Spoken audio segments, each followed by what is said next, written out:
Jubilee hills Congress అభ్యర్థి Naveen Yadav nomination వేశారు. Shaikpet returning అధికారి కార్యాలయంలో నామినేషన్ వేశారు.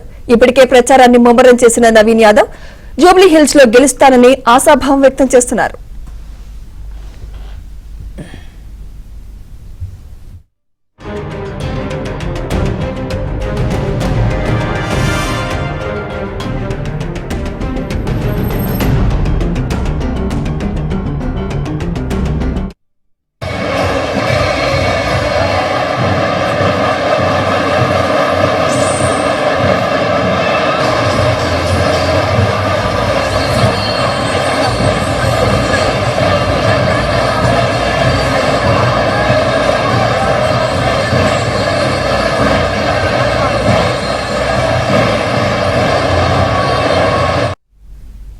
ఇదే అంశంపై మరింత సమాచారం మా ప్రతినిధి నుమాన్ అందిస్తారు. నుమాన్, జూబ్లీ హిల్స్ కాంగ్రెస్ అభ్యర్థి నవీన్ యాదవ్ నామినేషన్ వేసినట్టు తెలుస్తోంది.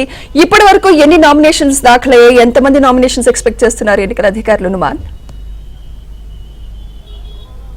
సుమిత్ర, జూబ్లీ హిల్స్ కాంగ్రెస్ అభ్యర్థిగా నవీన్ యాదవ్ నామినేషన్ దాఖలు చేశారు. ప్రస్తుతం ఒక సెట్ నామినేషన్ దాఖలు పూర్తయింది. ఇక రెండో సెట్ కార్యక్రమం ఎంఐఎం అధినేత అసదుద్దీన్ ఓవైసీ దగ్గరుండి రెండో సెట్ నామినేషన్ దాఖలు చేయనున్నారు. కాసేపట్లో అసదుద్దీన్ ఓవైసీ కూడా ఏదైతే ఈ నామినేషన్ కార్యక్రమంలో పాల్గొనున్నారు. సో ఇప్పటివరకు చూసుకుంటే మాత్రం పూర్తిగా 52 నామినేషన్లు అనేవి దాఖలైనట్లు ఎన్నికల అధికారులు చెప్తున్నారు. సో రేపటి వరకు మాత్రం ఈ నామినేషన్ల సంఖ్య మరింత పెరిగేటటువంటి అవకాశం అయితే ఉందని చెప్పవచ్చు.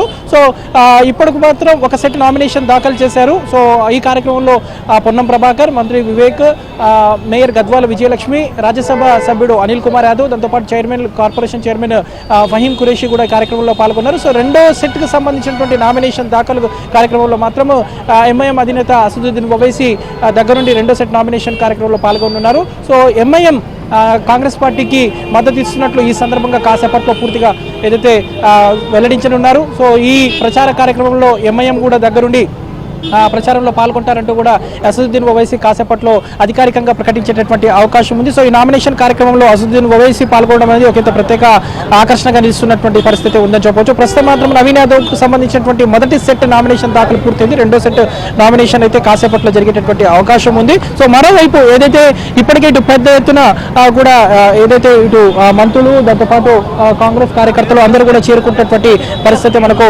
కనిపిస్తుంది. మొత్తానికైతే ఇటు కాంగ్రెస్ అభ్యర్థిగా నవీన్ యాదవ్ నామినేషన్ దాఖలు చేశారు. సో ఇప్పటికే బీఆర్ఎస్ అభ్యర్థి కూడా నామినేషన్ దాఖలు చేయడంతో ఇక హాట్ గా జూబ్లీ హిల్స్ ఉప ఎన్నికలకు సంబంధించినటువంటి ప్రచార కార్యక్రమం అయితే కొనసాగేటటువంటి అవకాశం ఉంది. 20వ తేదీన బీజేపీ అభ్యర్థి లంకల దీపక్ కూడా నామినేషన్ దాఖలు చేసేటటువంటి అవకాశం అయితే మనకు కనిపిస్తుంది చెప్పొచ్చు. Thank you.